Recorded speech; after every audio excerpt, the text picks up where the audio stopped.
Alright, so this is Chapter 12, the Second War for Independence and the Upsurge of Nationalism, 1812 to 1824. Not quite as important as the previous two chapters, and this is the last chapter of the unit, but there are some big things that happen, especially on the diplomatic front, and as far as the securing more modern boundaries for our country. It talks about getting Florida and some other areas out in the Southwest in the Oregon Territory. That stuff you do see tested a lot, so make sure you pay attention to that stuff.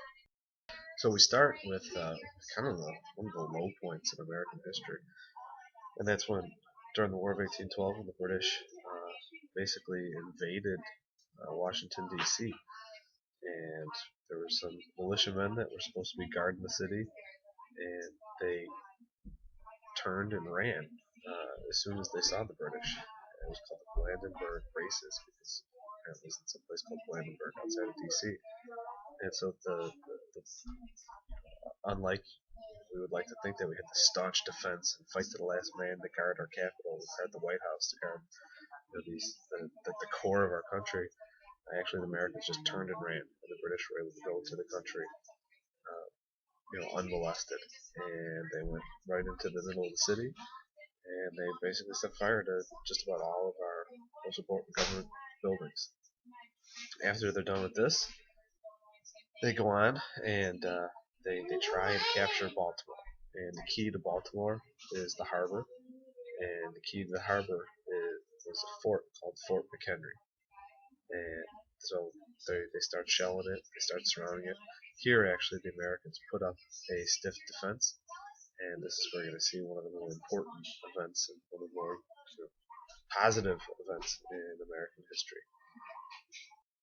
So, so the Star Spangled Banner. I mean, it's a well-known fact that Francis Scott Key wrote it while he was on the ship, watching the battle proceed in the harbor in front of him, or around him, I should say. But what's less known is that the melody is actually from an old British bar song. It's called "To Anacreon in Heaven," and it's about this ancient Greek poet who wrote about women and drinking. And so these British dudes in the 1700s, they would be gentlemen, so the rich aristocracy.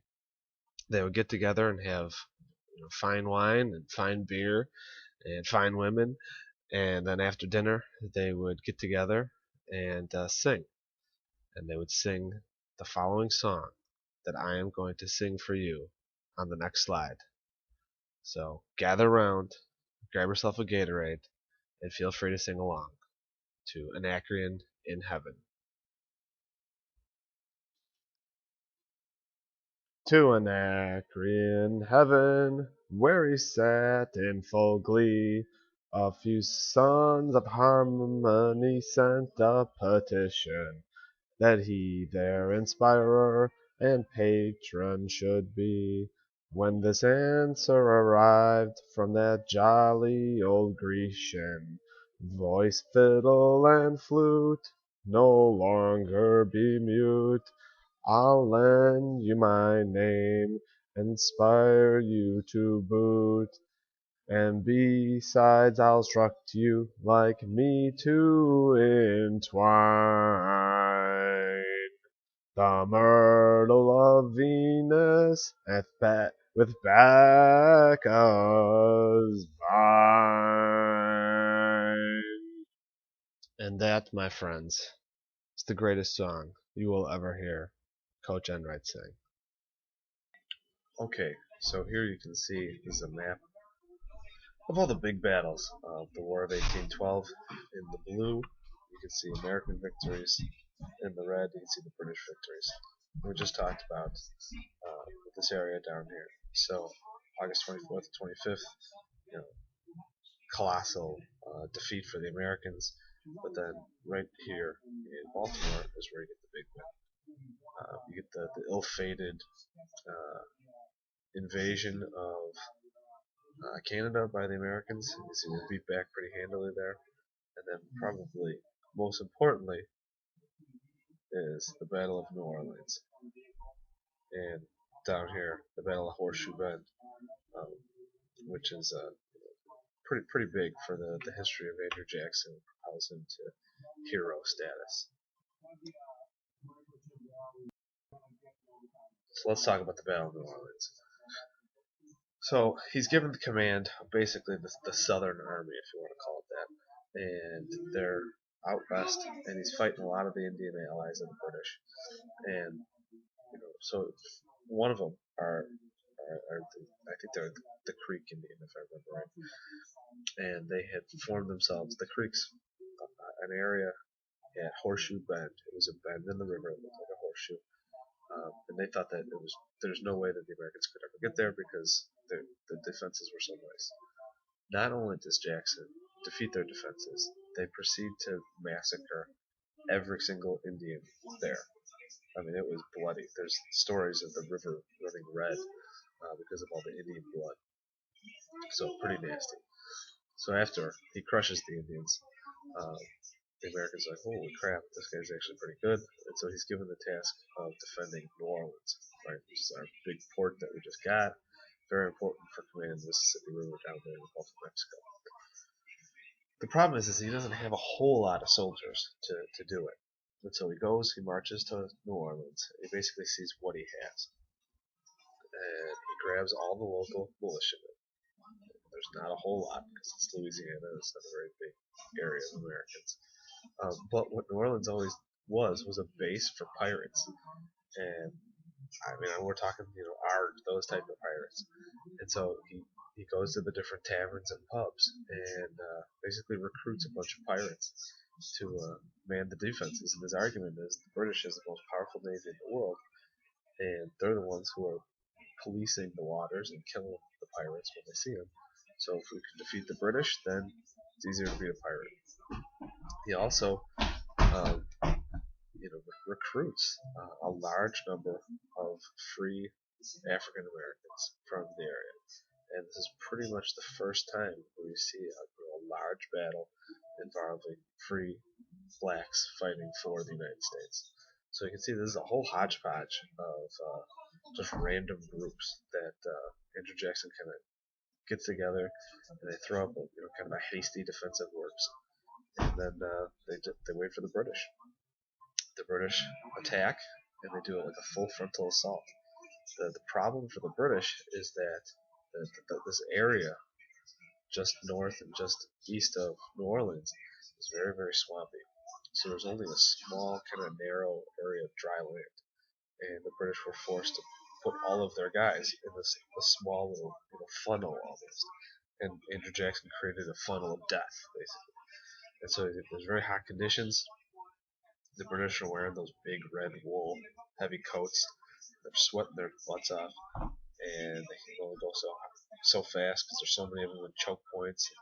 The Americans are shooting at them, and so they're falling, they're dying. They have to now climb over their friends, and it ends up being the worst defeat of the war. They lost over 2,000 soldiers. Only 70 Americans were lost. So this victory doesn't get much more epic. And Andrew Jackson, as a result, becomes a national hero. This is a big thing for nationalism in America.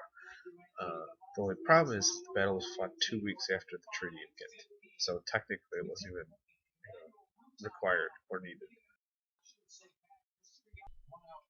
Because 2 weeks earlier, on Christmas Eve, 1814, the Americans signed an armistice with Great Britain, where both sides agree to stop the fighting. Now, nobody really wins in this because they just restore their conquered territory, so that the boundaries go right back to how they were before the war, which is good in a way.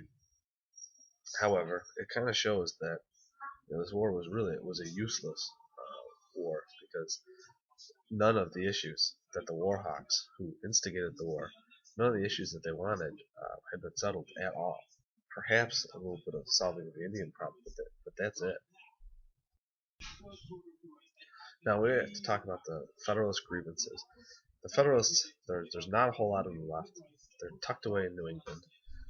Remember, they were the ones that were the big fans of the British to begin with, didn't like the French.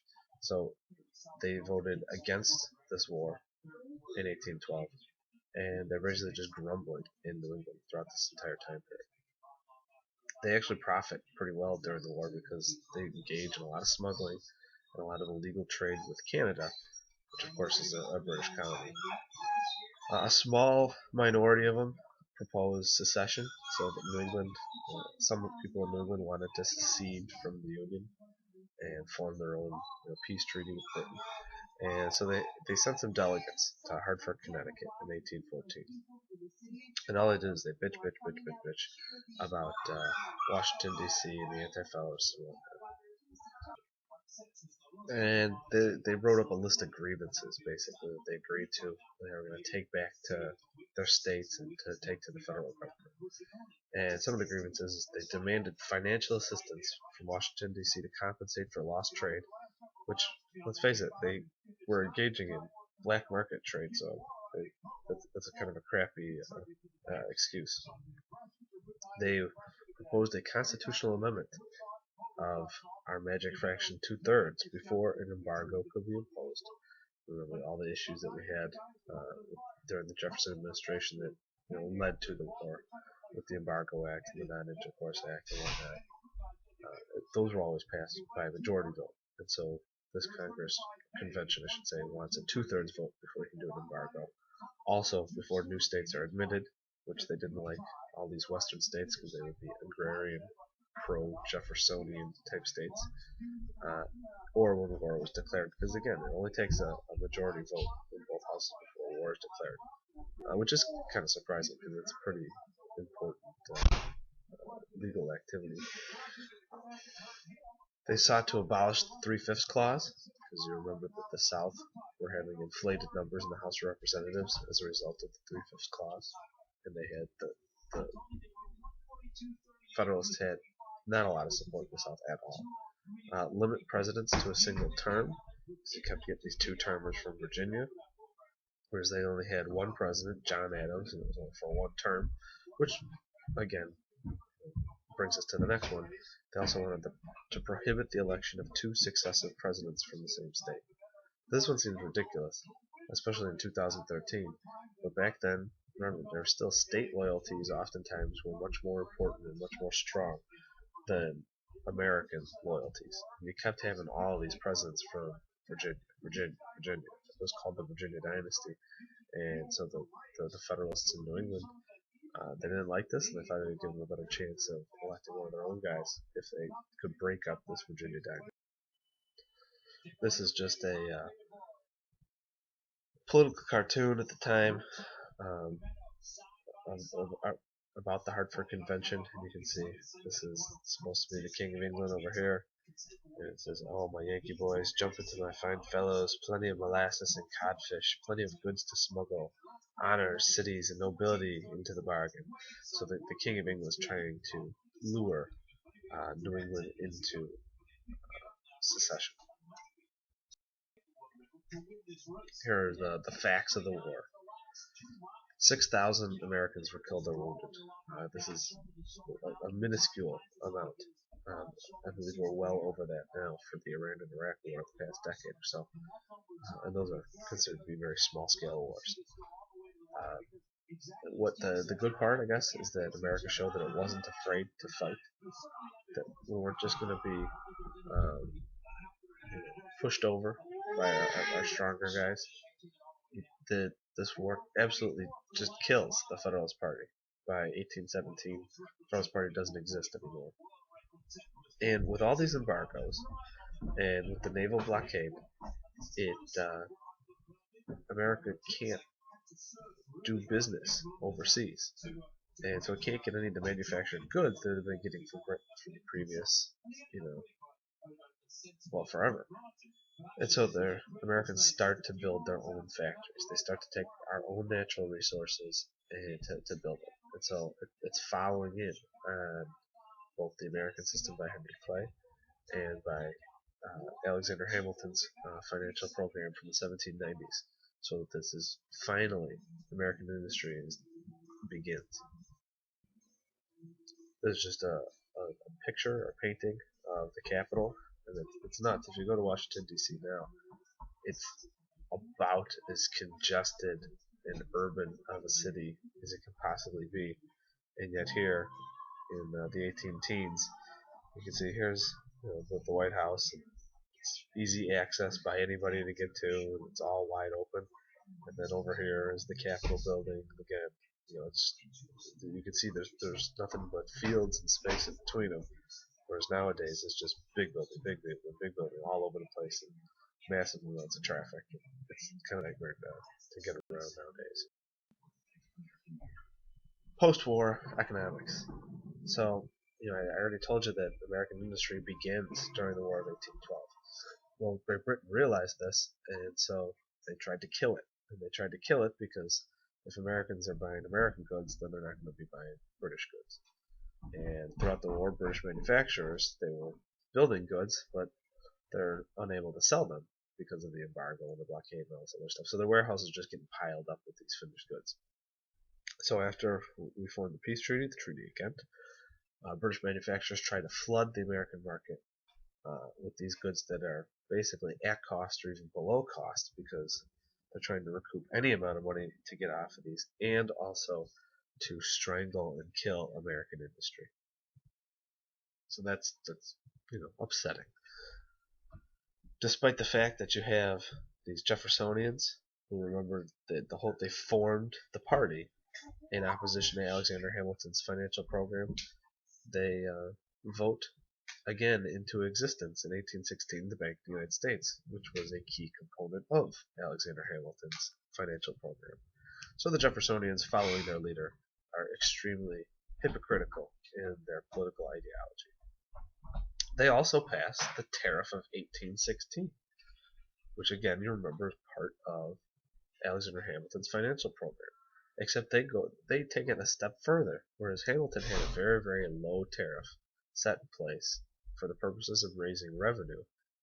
This tariff is the first protective tariff in history. It's meant to try and block these British manufacturers.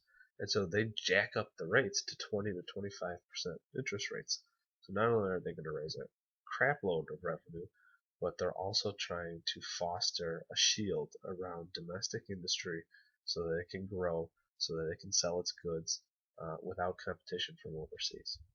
This takes it even farther than Alexander Hamilton ever would have dreamed of.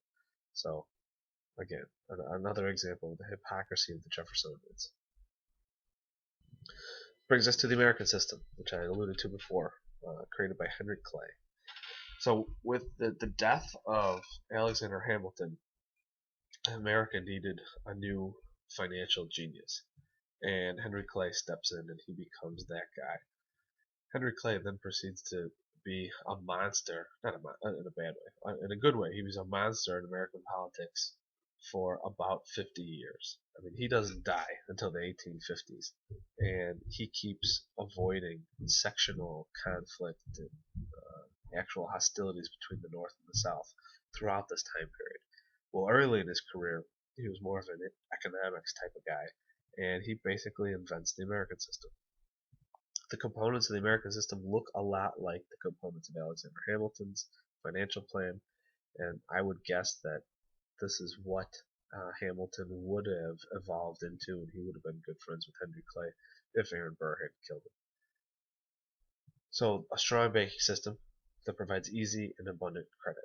So you need lots of, a centralized banking system, the Bank of the United States, and where this banking system just doesn't hoard money or sit on it in a mercantilism type of way, but actually then hands it out as loans so that other people can build factories and industries and stuff like that. A protective tariff. We already talked about that. At this time, it's at 20 to 25% interest rates on various goods. That's to prevent foreign competition with these new American industries. A network of roads and canals to get food and raw materials from the south and west to the factories and the cities in the north and the east. In the opposite direction, the manufactured goods that these cities and industries created would flow on these roads and canals to the south and to the west. That's going to cost a lot of money, and you fund it by the tariff, and the tariff also protects the stuff also. There's a big fight over this financial program between the old Federalists who wanted it, and they wanted the feds to finance this. In other words, the federal government to finance this. That would be something that Alexander Hamilton would have been a big fan of. And the Jeffersonian Republicans, who, even though they wanted this, they wanted roads, they wanted canals, they thought that this should be in the power of the states. Or it's that old fight between federal government versus state government. There's Henry Clay himself, the ugly dude. The Panic of 1819 and the Curse of High Times. So something that you're going to see in American history is that every 20 or so years, maybe 30 years, we have a financial panic, even in the modern times. The first big one is the Panic of 1819. And I mean, the cause of this is also one of the causes of the current recession. And in fact, it's almost always the cause of these periodic down cycles in the economy. Over speculation of frontier lands. Now, what that means is that too many people bought land out west, and then they weren't able to sell it. And so they bought high, and then they couldn't sell it all, or if they did sell, they sold it low. This is very similar to what happened in the mid-2000s. It caused the bubble to burst in 2007, 2008. Too many people bought houses. Too many people bought land. They couldn't afford it. They couldn't make the mortgage payments, and then boom, right? The price of everything goes down. So almost the exact same type of thing happens in 1819. What happens is the Bank of the United States forces its Western Wildcat branches. Remember, the Bank of the United States isn't a single building. It's, nowadays if you do banking at Bank of America, we'll say, or JP Morgan Chase, there's not just one central bank. There's branches all over the place. And so this was the same case with the Bank of the United States. They have branches in every state, and in some states multiple branches. And so the Bank of the United States as a central entity forces its western branches to call in the loans that they had been making to all these real estate speculators. And so they foreclose on a ton of mortgages, meaning a bunch of farmers who are unable to make their mortgage payments out west, they start losing their farms, they start losing their land. And so this causes a panic then of other banks trying to do the same thing. And then there's people who can't get loans then because the banks are worried that they're not going to be able to make their payments. And you can see there's no credit that's going out, and it makes it real hard for any money to come back into the banks. And a bank without money closes because it's not really a bank anymore. So you see a bunch of it just feeds on itself. Slavery and the sectional balance. Also in 1819 we get something called the Tallmadge Amendment, and it was a bill passed in the House. Remember, the House is still controlled by Northerners because most people are moving to the north. It says that no more slaves should be brought into Missouri Territory. It also provides for the gradual emancipation of all the existing child slaves in Missouri. Now, this really pisses off the South, and they get very, very fearful because they feel that this is going to be a threat to the sectional balance. And the South, or I should say the pro-slavery people in the South, were becoming very worried because more and more people were moving to the north from overseas. And this was, more than offsetting the 3/5 clause of the South. So despite the fact that the slave population in the South is increasing, the population in the North is increasing at a much, much faster rate. And so every census, northern states are getting far more increasing numbers in the House of Representatives, and the South are losing members in the House of Representatives. So the northern interests are able to pass pretty much any bill that they want at this point in the House. Now, the only thing the South had to protect them was those 2 votes in the Senate. And if you looked at a map of the United States at the time, there was an equal number of slave and free states. So any type of anti-slave bill that might be passed by the House of Representatives could always be blocked in the Senate. But if Missouri enters the country as a free state, possibly because of the Talmadge Amendment, then this would throw off the balance in the Senate. This would give the North one more state. And so then any bill that the House passed would also pass the Senate. Now you have to remember though, we're still in the Virginia dynasty, right? This is James Monroe as the president at the time, so presumably they could still block it by a veto in the executive branch, but they didn't even want to get that. They didn't want to give up the Senate. So this brings us the Missouri Compromise. The Missouri Compromise is tested every year, so make sure that you know it. It's actually a series of 3 separate bills. It's packaged as one as far as U.S. history is concerned, but they were a few of them that they were passed over the course of several weeks that actually comprised the Missouri Compromise. Missouri actually comes in as a slave state, so no Talmadge Amendment. Maine, which had been this weird little unconnected offshoot of Massachusetts, it breaks off of Massachusetts and is admitted as a free state. So thereby, you're continuing the balance in the Senate of free and slave states. And they also say that slavery is prohibited in the remainder of the Louisiana Purchase north of 36 degrees 30. So if you look at the map, that's the southern boundary of Missouri is 3630. So it's you have the north, with the exception of Missouri, is totally free for all time as far as they were concerned in 1820. So this how it feels like they're giving up more in this deal, but they still agree to that 36 degree 30 line, which you also have to memorize. That line is tested on a lot.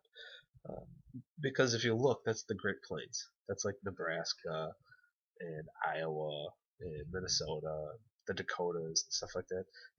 There's no way you're growing corn or tobacco in those areas. It just has nothing to do with that type of agriculture. In fact, that area was called the Great Desert back then because it was all just prairie. And they didn't think that you could grow anything that was prairie. So they weren't really concerned about slavery being economically viable in this area anyway. And here you see a map. So you've got Missouri comes in as a slave state. You got the tan states are the slave states. You can see this line, 36 degrees 30, is the southern most boundary of the free states. And you can see even over here, with the exception of Kentucky, Virginia, Maryland, and Delaware, those are the only other states that are pro-slave states north of this line. What you can see here is how far south Illinois actually goes.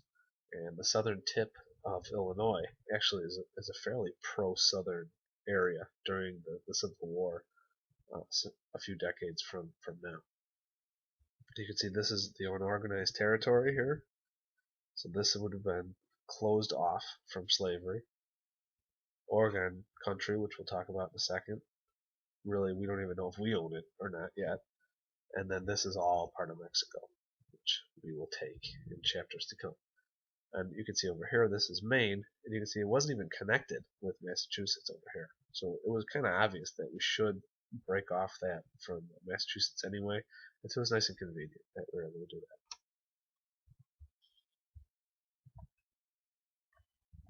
Okay, back to John Marshall. So we read about Marbury versus Madison last week.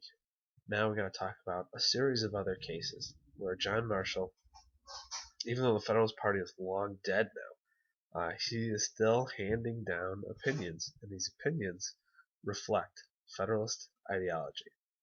So McCulloch versus Maryland, which we're going to read in class, it articulates, enunciates, whatever you want to talk about. It discusses and emboldens, empowers this idea of the implied powers, the elastic clause in the Constitution, strengthens federal authority by prohibiting states from infringing on federal entities. And this involved a fight between the state of Maryland and the Bank of the United States, whereby the state of Maryland tried to tax stuff that the Bank of the United States was doing.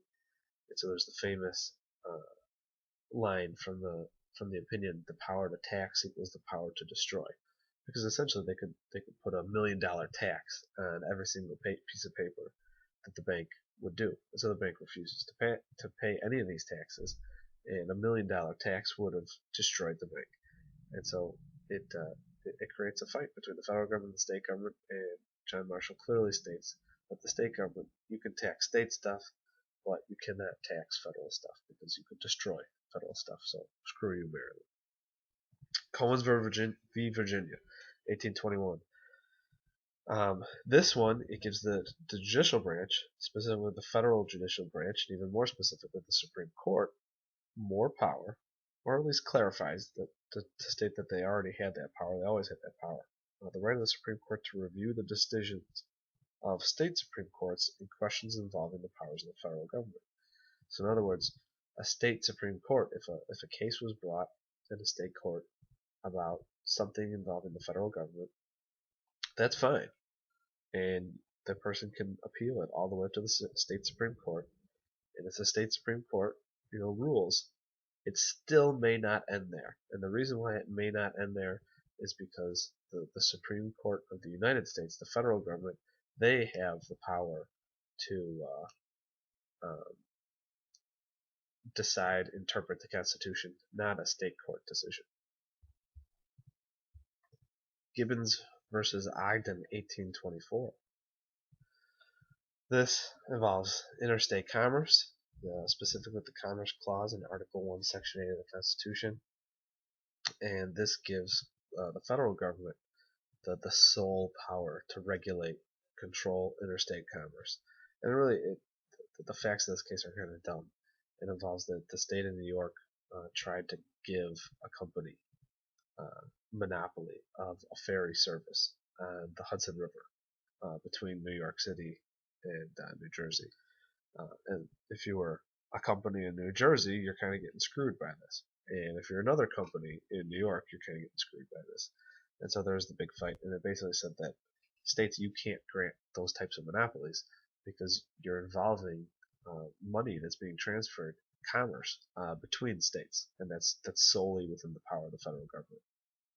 Now, what this does is, depending on how you define interstate commerce, depending on how you define the necessary and proper clause, which was analyzed in McCulloch versus Maryland, if you say that basically anything can involve interstate commerce, and that anything is necessary and proper to further the goals of the previously stated powers in Article 1, Section 8, that the federal government can basically pass any law it wants to whatsoever, and it'll be deemed constitutional because of a broad interpretation of the Commerce Clause and a broad interpretation of the necessary and proper clause. That's more AP Gov stuff, but give you a little taste. Alright. Judicial dikes against democratic excesses. Fletcher versus Peck. This says that when a state law violates a federal law, specifically the Constitution, that state law has to go away. So there's another attack on states' rights, and you just have to know that it involves the impairing of contracts. Another one that involves the impairing of contracts is Dartmouth College versus Woodward, and it prevents state contracts from being attacked by their own states, and so that the state government can't dominate and it can't control corporations and stuff like that. This is Daniel Webster. It's quite the looker. In fact, I think this is our first photograph of the entire course. Technically, it's not called a photograph, it's called a daguerreotype because it involves glass plates and nasty chemicals and whatnot. But this is the guy, and he's in the House of Representatives for almost as long as Henry Clay, several decades.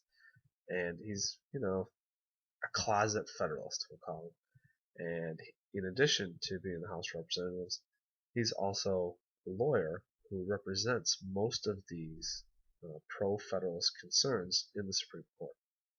And so he's the one that's making the arguments in the Supreme Court. And then John Marshall, sitting on the other side on the bench, he's the one that's deciding in favor of Webster in all these cases. All right, Oregon and Florida. So we have a pretty important convention that happens in 1818. It's not tested very heavily, but it really does affect our nation's history a lot. First one, not so much. The U.S. and Canada are going to share the waters off the coast of Newfoundland, and fishermen of both countries can fish there. The next one is fairly important. It fixes the northern boundary of Louisiana on the 49th parallel. So that creates a more solidified western boundary there. But the most important is it creates a 10-year joint occupation of the Oregon country. Now this is pretty unique in world history, where two countries are basically saying, yeah, we're just going to share that area of the world. I mean, think about how many countries go to have wars over lands that they both want. And here is Great Britain wants that land, America wants that land, and we have this long history now of going to war against each other. And despite this, just 3 years after the last war between the two of us, we agreed to share for the next 10 years this land. Now, shift your focus down south and east to Florida. Andrew Jackson, right, who'd been kicking so much ass in the War of 1812. He is a national hero. He knows it. He still has military command, where he's just kind of patrolling the border down there, being a tough guy. Well, he accuses the Seminole Indians and some fugitive slaves of hiding in Florida, which, right, was owned by the Spanish, but sometimes the British, and the British still had posts there, and all this other stuff. So he gets a commission, in other words, permission from the government to enter into Florida, but it's not an invasion. We're not declaring war on Spain, and he's just supposed to go into Florida and fix this. So, in other words, put down this Seminole Indian rebellion that he claims is occurring, and to recapture these fugitive slaves that are hiding there. Well, what does Andrew Jackson do? He just invades Florida, and he just starts killing any Indian that he sees. He hangs two British subjects, and he was specifically in his commission. He was told, do not attack any Spanish cities. No Spanish posts, no forts, nothing like that. What does he do? He seizes immediately two Spanish posts, and he kicks out, he deposes the governor of Florida, the Spanish governor of Florida. So he comes in as a conquering military general. You can see this is the Convention of 1818 here. We've still got a disputed area here in Maine. Not a whole lot of people are living there though. And this gigantic area here, we agree to share with Great Britain. And then here, remember I told you this is where they agree to set this as the northern boundary. So the Adams-Otis Treaty. So you have here James Monroe as the president, his cabinet, and they want to, not just yell at Andrew Jackson, but Andrew Jackson make that he gets in trouble for doing this. However, John Adams' son, John Quincy Adams, is the Secretary of State, and even though he's got some Federalist underpinnings, he supports what Andrew Jackson does because it's so important to get Florida, just so we can have a continuous block of territory there from water to water, and you don't have to worry about the border of Georgia anymore. You have to solidify it. So he supports Andrew Jackson. So he goes and he negotiates with Spain, and this results in the Adams-Otis Treaty of 1819, where Spain gives Florida to the United States, and in return, all we did is we abandoned any claims that we might have in Texas. And we had no claims in Texas, really. It was really just this kind of murky, it wasn't part of the Louisiana Territory, but we had some people in Texas who claimed that it was, but it clearly was owned by and belonged to Mexico, which was, at this time, not for much longer, but at this time was still a colony of Spain. So we basically got Florida for nothing. And we got it because Andrew Jackson was an aggressive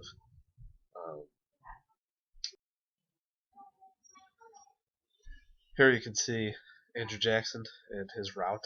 Now, when we talked about those two Spanish posts, well, the posts were the city of Pensacola and the city of St. Mark's. So these were pretty big. You can see here, this is the Battle of the Horseshoe Bend. This was the Indian Massacre that occurs right here. There's the Battle of New Orleans, where this is a huge epic victory for Jackson. And then he kind of goes back, and then this is what he does in Florida.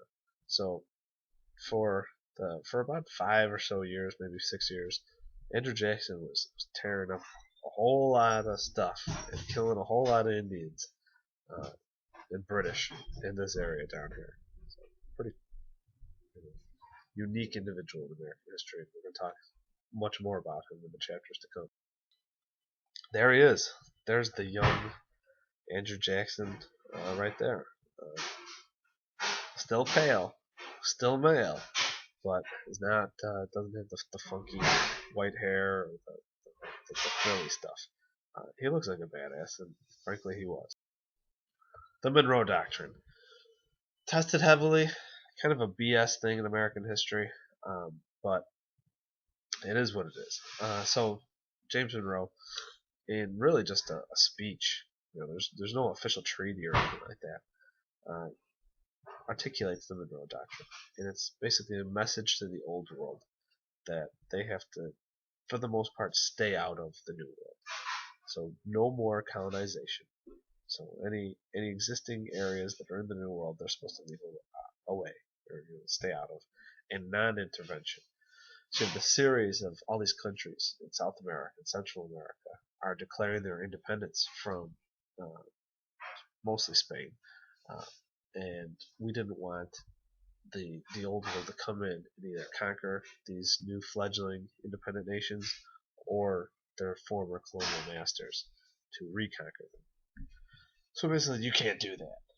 And it's what it does is it creates a situation where we are claiming that the United States is claiming leadership of the new world, of the Western Hemisphere.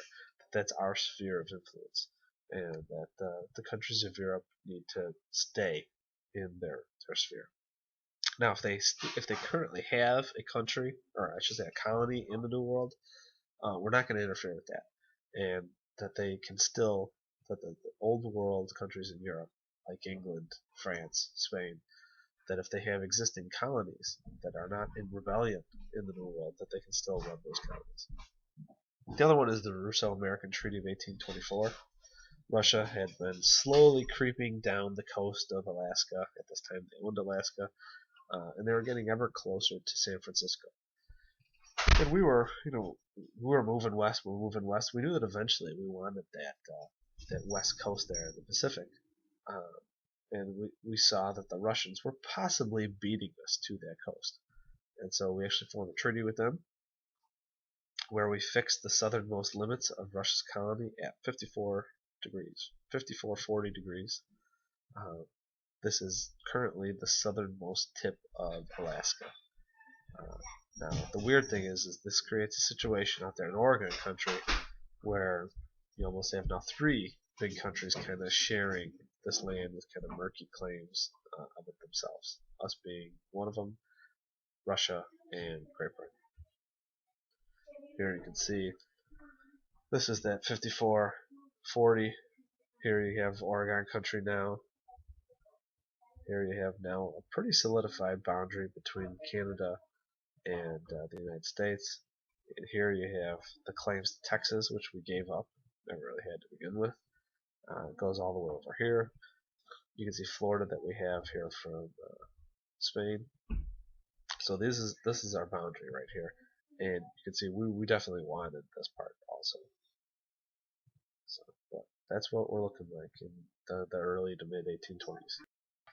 And our last slide, the chronology slide, you can see here a bunch of Venezuela starts to declare its independence in 1811. We get the start of the War of 1812. You get the Battle of the Horseshoe Bend in 1814. You get they burn Washington, D.C. that same year. You get the Treaty of Ghent that's signed at the very end of that year. You get the Hartford Convention, which is at the end of the year. The Battle of New Orleans, which happens in January of 1815. And then you can see in the aftermath of the war, you get the American system starts. Right? You get the second bank in the United States is founded, Protectionist Tariff of 1816. You have here Jackson invades Florida in 1818, the Anglo-American Convention, which solidifies those boundaries and talks about fishing and stuff. You get a first financial panic, that is the one of 1819. You also get the Adams-Otis Treaty. You get these two big Supreme Court cases, McCall versus Maryland and Dartmouth. The Missouri Compromise, which is huge, in 1820. Holds v. Virginia. You get Gibbons v. Ogden in 1824, the Russo-American Treaty, and that's pretty much it.